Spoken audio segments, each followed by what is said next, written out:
Kalau weekend malam minggu gitu, kalau aku mau keluar pergi minum kopi atau ke bar, ke live musik, ke diskotik itu bagi suami aku itu nggak masalah, mau pulang jam 1, jam 2, jam 3 gitu, asal jaga keselamatan gitu ya. Teman-teman semuanya, apa kabar? Semoga sehat walafiat dan selalu dalam lindungan Yang Maha Kuasa. Amin. Ini aku lagi dalam kereta api ya, karena aku harus ke desa sebelah, ada urusan sedikit gitu ya. Dan siang ini cuaca gerimis, dingin dan berangin, jadi terpaksa aku pakai kupluk, pakai jaket juga ya, biar nggak sakit, biar nggak demam gitu ya. Jadi kali ini aku ingin berbagi pengalaman, tip tentang rumah tangga gitu ya. Gimana caranya rumah tangga kita itu awet dan aman-aman saja ya. Oke, ikuti aja ya. Jadi inilah kereta apinya ya, yang sering aku naiki ya. Kalau aku kerja di kota tahun yang lalu itu ya, ini tiap hari naik kereta api. Jadi kereta apinya seperti ini ya di tempat aku ya. Sangat bersih, nyaman, rapi, aman dan damai. Nih seperti ini ya. Dengan pemandangan seperti ini di luar ya. Hari ini gerimis. Jadi kalau di Indonesia, gambar Swiss itu ya, image Swiss itu yang kita lihat itu padang rumputnya ya, yang penuh dengan sapi-sapinya yang gede gitu ya, terus susu sama coklatnya ya, dan pegunungannya gitu. Nah, jadi naik kereta api di Swiss ini sangat comfortable ya. Ini bagus ini Synology ini. Aku suka sekali dengan pemandangan seperti ini ya. Ini ada pohonnya yang berwarna-warni. Bagus sekali ya. Itu langganan dokter gigi aku di sana. Jadi aku harus turun ke bawah sana ya. Jadi nanti ikuti aja ceritanya ya. Tunggu dulu aku sampai di rumah gitu ya. Nanti kita cerita-cerita gitu ya, sekedar berbagi pengalaman gitu ya. Mana tahu bermanfaat untuk kita semua gitu ya, dan juga pengalaman gitu. Ini aku baru sampai di rumah, baru pulang dari desa sebelah, capek sekali ya, karena tadi aku belanja juga sedikit gitu ya, jadi harus nenteng belanjaan ya dari di sana. Tadi agak jauh juga lah ya, dari minimarket itu ke stasiun, terus dari stasiun ke sini gitu ya. Jadi nenteng belanjaan agak berat, nyampe di rumah teler juga gitu ya. Tapi aku orangnya udah biasa kayak gitu ya. Jadi itulah belanjaan aku tadi ya. Aku kasih lihat ya. Inilah tadi belanjaan aku ya, yang aku tenteng ya. Nah, waktu di desa sebelah itu, aku tenteng dari minimarket itu ke stasiun ada kira-kira 4 menit gitu ya. Nah, terus sampai di desa aku ini, dari stasiun ke rumah itu ada kira-kira 4 menit atau 3 menit gitu juga ya. Nah, jadi seperti ini. Apa nggak berotot ini pangkal lengan aku ya. Udah kayak tukang pukul itu. Jadi tadi aku beli cabai, ini kayaknya cabai rawit ya. Cabai rawit nih. Memang tahun ini aku pingin nanam cabai beberapa batang gitu ya di taman rumah gitu ya. Udah aku rencanakan gitu ya. Tapi tadi di minimarket cuman ada 2 batang cabenya gitu ya. Yang 1 batang itu udah patah-patah gitu ya. Jadi aku ambil ini 1 batang aja. Ini mahal loh. Tadi aku beli 1 batang ini 6 franc 95 sen. Ini 6 franc 95 sen itu sama dengan 117.500 gitu. Mahal ya.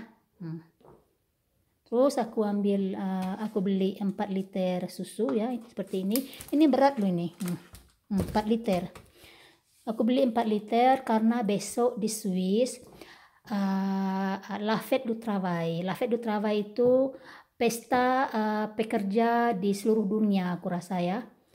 Jadi besok tutup gitu ya, karena besok tanggal 1 Mei, pesta pekerja di seluruh dunia.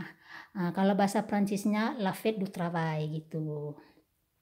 Terus aku beli kue juga ya, ini kuenya. Tadi aku ambil 2 seperti ini. Kayaknya kue karamel ini ya, karamel. Terus aku beli coklat juga seperti ini. Ini coklat Paskah kemarin itu ya, masih ada tinggalnya sisanya di minimarket gitu ya. Ini 340 gram. Jadi seperti ini ya, warna-warni cantik sekali ya. Ini anak-anak Swiss ini dia suka banget ya. Seperti ini. Ini tradisi orang Swiss ya, bikin-bikin coklat seperti ini ya. Pokoknya banyak lah motif-motifnya itu. Ada kelinci, ada ayam, itik seperti itu ya. Ayam kayaknya nggak ada itik ya, maaf ya. Terus aku beli kacang juga. Kacangnya seperti ini. Ini ada madu dalamnya, enak banget ya. Ini aku ambil 2 tadi ya. Terus ada mie, ada coklat lagi. Terus beli tepung sekilo. Jadi ini tepung untuk si Leni anakku ya, untuk bikin cookies katanya ya, itu untuk program sekolah. Seharusnya hari ini dia bikin, tapi besok juga ya, karena kebetulan cuti juga ya. Jadi kita bikin bersama gitu ya. Jadi tadi jumlah belanjaan aku tadi ya, 26 franc 60 itu kira-kira 450.000 gitu ya.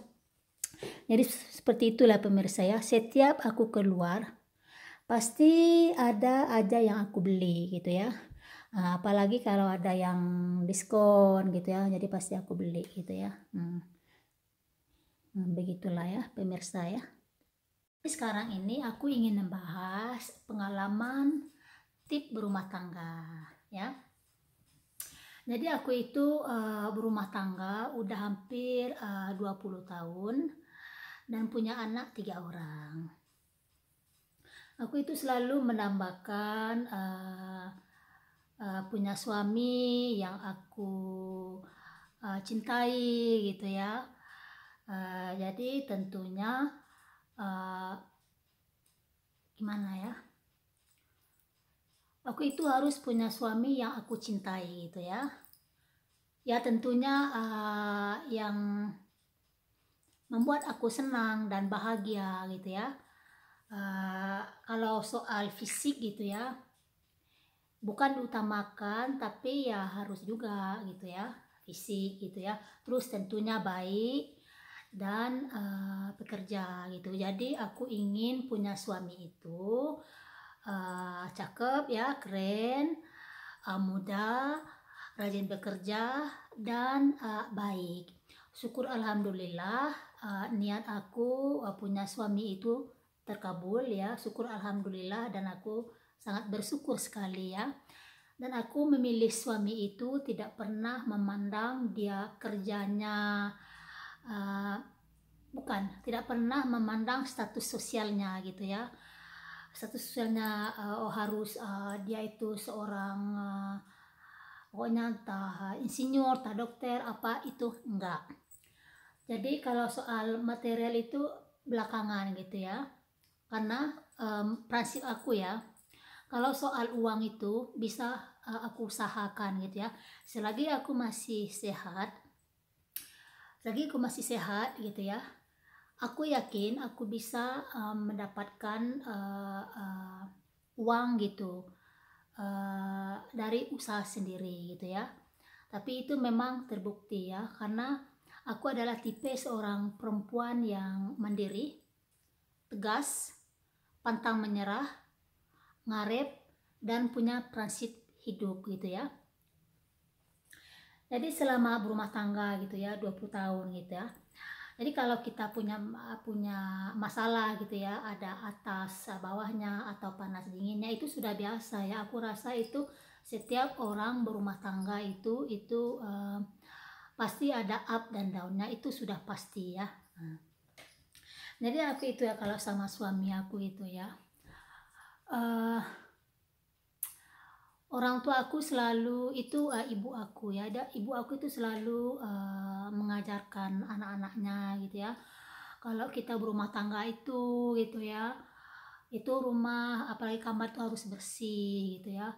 Terus kita itu tidak boleh mengganggu pacar atau suami orang karena itu salah satu untuk membawa sial dalam hidup kita ya. Sejak menikah gitu ya, aku itu banyak belajar dari suami aku juga gitu ya. Belajar untuk mandiri dan kuat gitu ya. Jadi semua urusan di rumah gitu ya, urusan anak, bersih-bersih, masak dan yang lain-lain gitu ya. Itu aku lakukan dari 0 sampai 10 atau 100 itu semua aku yang ngurus gitu ya, semua gitu. Selagi masih bisa aku lakukan, itu aku lakukan dengan ikhlas dan senang hati. Jadi ketika ada sesuatu yang tidak bisa aku urus gitu ya, misalnya masalah surat menyurat gitu ya, tentang masalah asuransi rumah, asuransi kebakaran untuk rumah atau mobil. Kalau aku ada yang nggak tahu, baru aku ngomong sama suami aku gitu ya.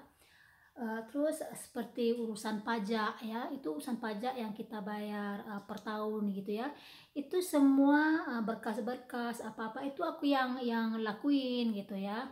Begitu juga rekening-rekening per bulan, itu aku yang apa namanya ya? Yang ngerjain semua gitu, pembukuan ya, berapa biaya rekening per bulan ya, itu aku yang ngerjain semua. Nanti total rekeningnya berapa gitu aku bilang sama suami aku.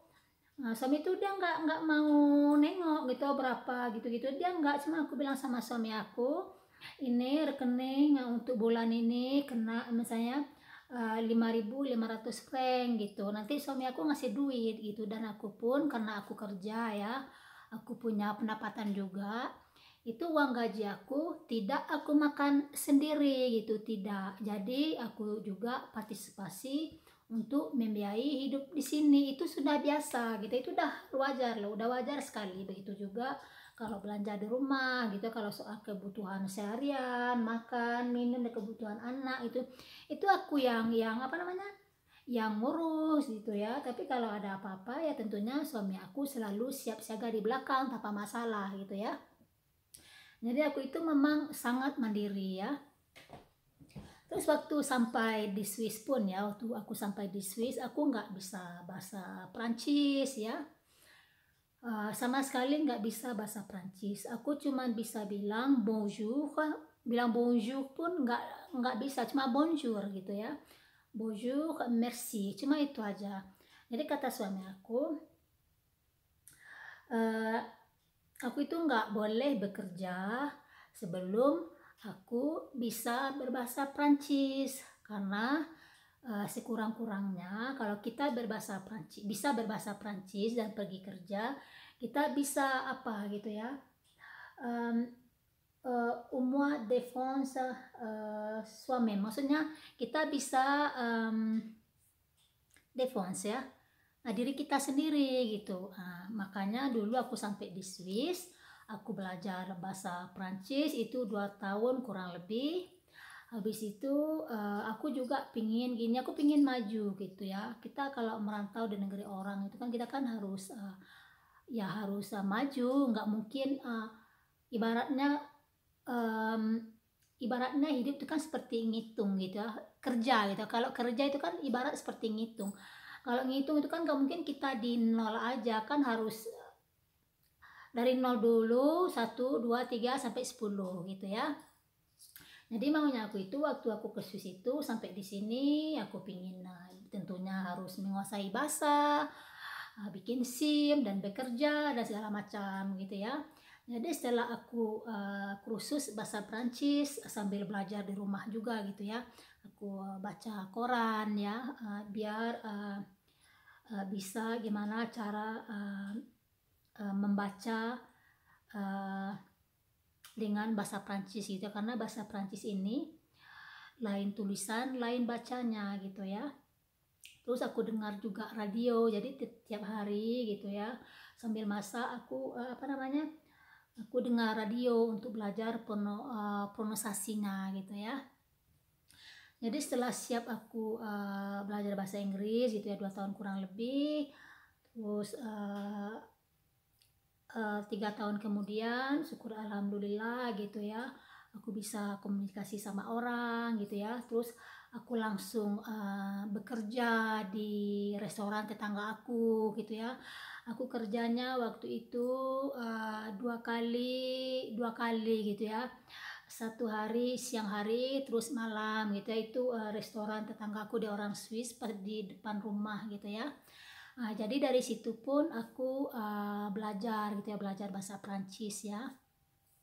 Dan setelah kerja di restoran tersebut aku ada pendapatan gitu ya. Jadi dari pendapatan tersebut aku ikut kursus itu ya, waktu itu kursus manikur ya, karena aku memang suka kursus manikur gitu ya. Terus aku ikut kursus manikur. Ya mulailah aku tuh mulai aktif gitu, sangat aktif sekali waktu tinggal di Swiss gitu ya, awal-awal tinggal di Swiss itu ya. Aku nggak mau menyerah, diam gitu ya. Jadi setelah kerja di restoran itu, malangnya bos aku itu meninggal gitu ya. Jadi aku nggak kerja, kemudian dapat lagi kerjaan gitu ya. Aku kerja di klinik bagian jantung itu loh. Di sana aku buka praktek untuk manikur untuk pasien-pasien di sana gitu ya. Jadi rencana aku itu mau bikin mau bikin SIM internasional di Swiss ya. Sayangnya pendapatan aku dari manikur itu kurang. Aku pun ngomong sama suami ya, aku bilang sama dia, aku pingin pingin buat SIM gitu. Jadi kata suami aku, iya katanya buat SIM itu mahal, di biaya yang banyak gitu ya, apalagi itu teorinya itu bahasa Prancis, bahasa Itali, Roman dan Jerman gitu ya. Terus biaya pun mahal gitu ya. Aku ngurus SIM kemarin itu ya tahun 2011 ya, aku ngabisin duit itu 5.000 franc loh. Jadi kata suami aku, mahal nggak apa-apa, aku bilang pokoknya aku berusaha gimana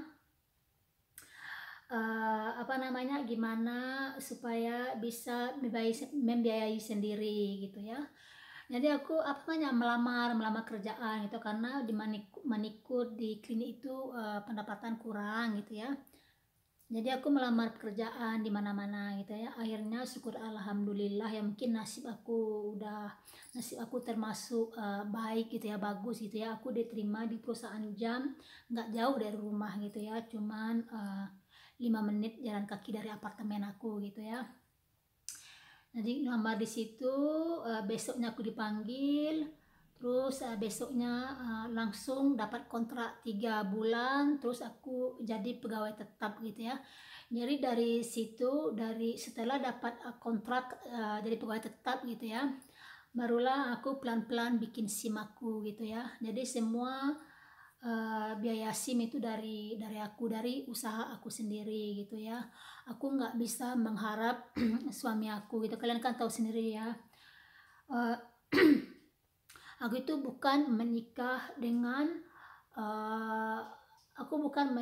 atau suami aku itu bukan keluarga yang kaya raya gitu ya. Jadi kita itu berusaha dari nol sampai sekarang bisa beli rumah gitu ya. Jadi itu usaha kita sendiri tanpa bantuan siapapun gitu ya. Jadi waktu kerja pun dulu itu ya, waktu kerja ya, itu anak aku masih kecil loh, umur dia masih 7 bulan gitu ya. Itu pagi-pagi aku antar anak aku ke playgroup, tempat penitipan anak gitu ya. Ini adanya, sorry. Itu pagi-pagi kadang suami aku ya yang antar anak ke playgroup gitu ya. Kalau suami aku ada waktu, dia yang ngantar gitu ya. Kalau dia nggak ada, itu aku yang ngantar jalan kaki. Itu dari rumah kira-kira ke playgroup itu 10 menit dari rumah. Jadi pulang pergi itu ada 20 menit gitu ya. Aku antar anak aku di playgroup, kemudian aku langsung pergi kerja gitu ya. Aku siap kerja, aku jemput gitu ya. Itu bagi aku itu nggak masalah gitu ya. Pulang dari kerja itu, siap kerja itu jam 4:30 gitu ya. Itu sampai di rumah, aku memberesi anak aku, suami aku pulang, udah jagain anak, aku masak, aku melipat baju, bersih rumah, nyuci piring dan segala macamnya itu aku kerjakan sendiri tanpa mengeluh dan sebagainya gitu ya. Sampai sekarang ya, selalu begitu ya. Terus apalagi ya, aku kalau sama suami aku itu aku jarang ngeluh, itu cerita-cerita ngeluh gitu atau sedih apa segala macam itu suami aku itu kayaknya nggak suka ya kalau kita komplain, ngeluh dan segala macam gitu. Jadi aku tuh nggak pernah ngeluh sama suami aku ya. Bukan berarti aku itu bukan berarti aku itu nggak pernah, ya pernah komplain juga pun pernah ya, komplain atau marah pun sepastilah ya. Apalagi aku orangnya memang punya aku ini orangnya keras gitu ya, keras kepala.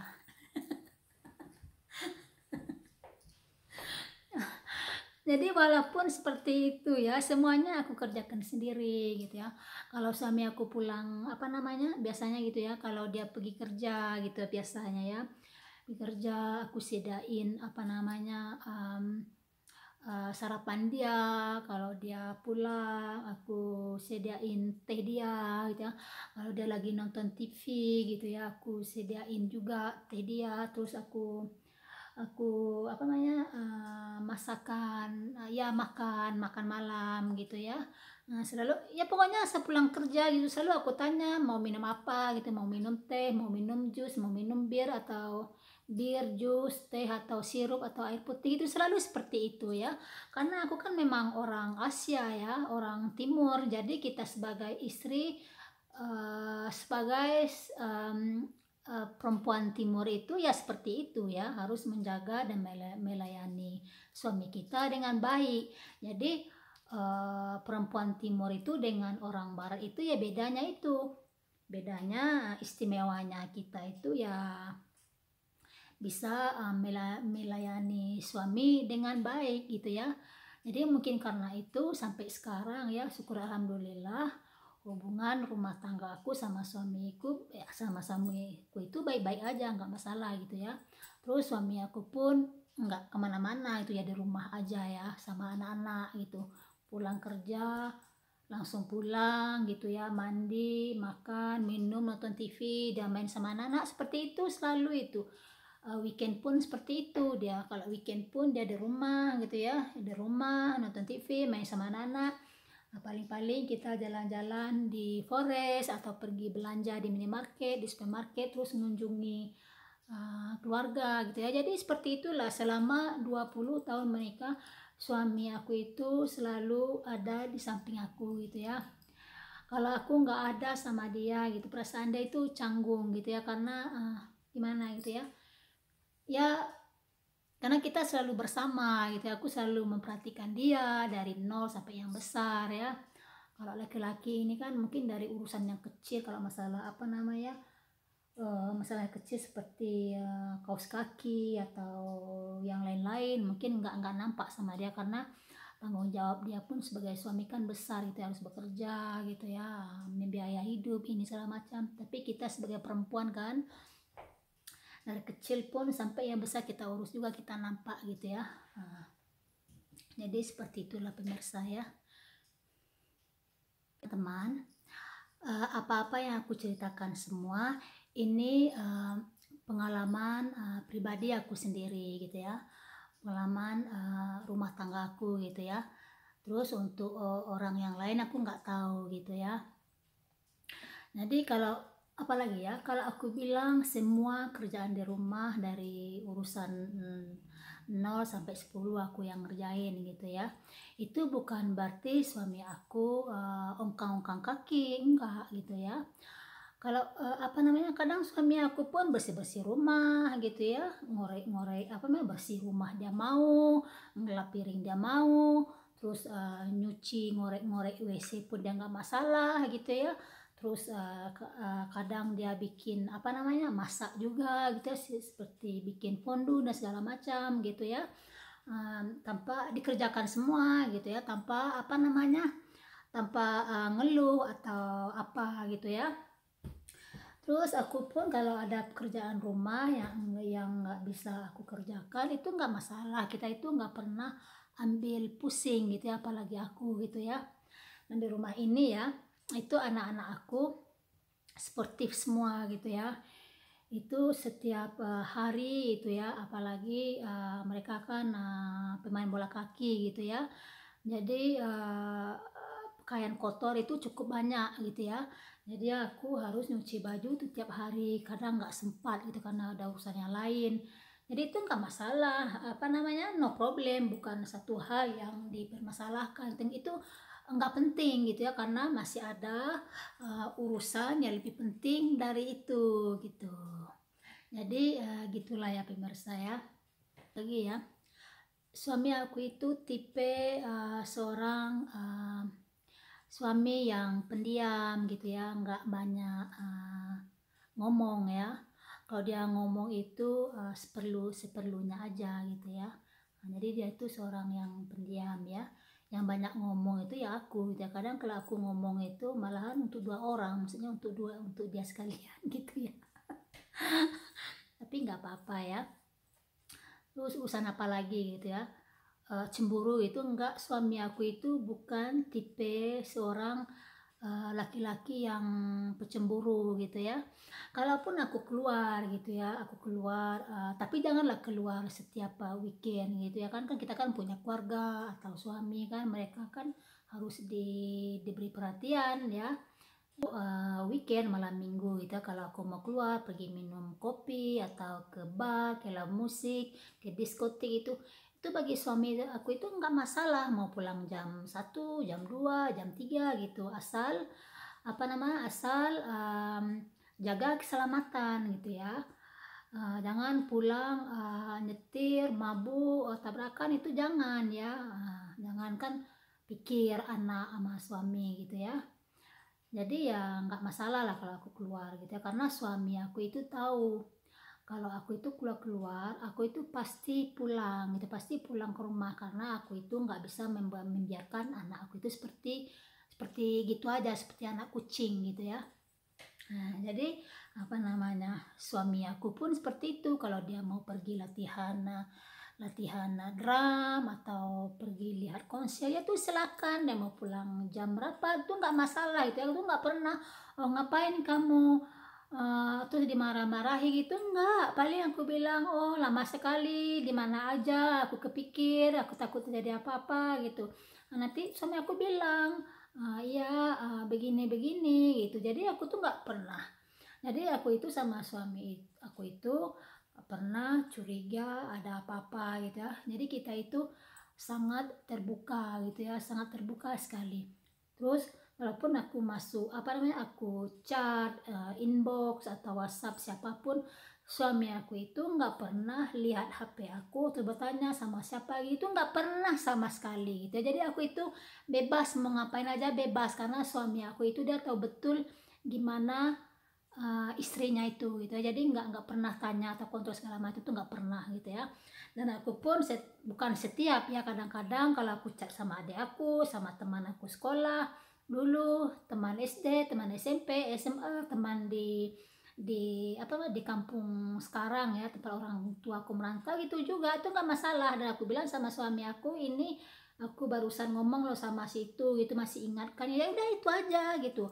Itu aku kasih lihat suami aku, ini masih ingat, aku kasih fotonya gitu. Jadi suami aku nggak nanya apa-apa, oh katanya gimana kabar dia, baikkah dia, seperti itu. Nah, jadi nggak ada yang dipermasalahkan, nggak ada. Aku pun sama suami aku gitu juga ya, kalau ada apa namanya, kalau ada orang, eh, SMS dia gitu ya, yang kalau yang Tapi nggak pernah aku tanya gitu ya, karena HP-nya itu selalu diletakkan di atas meja, di mana-mana itu aku nggak pernah nengok-nengok. Ya kadang aku tengok juga ada, kalau ada administrasi yang lain gitu masuk aneh gitu, itu biasanya yang aneh-aneh itu orang-orang bule ini gitu ya. Jadi aku tanya, ya anehnya itu seperti ini, nanti malam kemana yuk, katanya gabung di sana, padahal aku tuh nggak kenal sama orangnya gitu ya.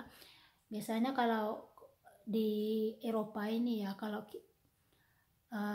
pasangan suami istri gitu ya, itu kalau kirim-kirim apa namanya ya, orang ini sini nih dia sensitif juga, lebih sensitif dari kita gitu biasanya ya. Kalau dia kirim-kirim, perempuan atau laki-laki kirim SMS gitu ya, itu pikiran mereka itu udah lain gitu ya, lain mereka. Kalau kita lain lagi gitu, aku susah jelaskannya gitu ya.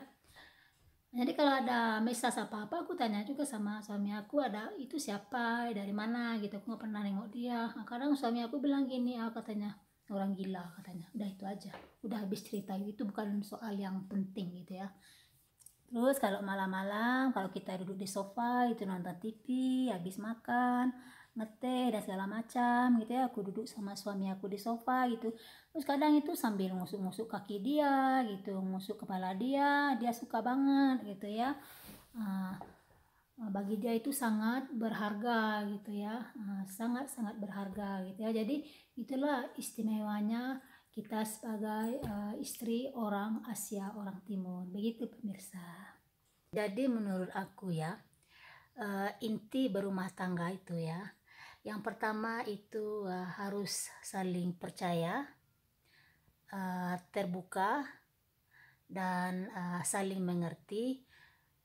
Terus harus ada keikhlasan. Jadi dan jangan terlalu banyak menuntut. Nah, jadi begitu pemirsa. Oke, teman-teman semuanya, sampai di sini dulu cerita kita untuk kali ini. Lain kali kita sambung dengan yang asik dan menarik. So, jangan lupa like, subscribe, dan komen. A bientôt, au revoir, ciao, bye bye, merci, terima kasih.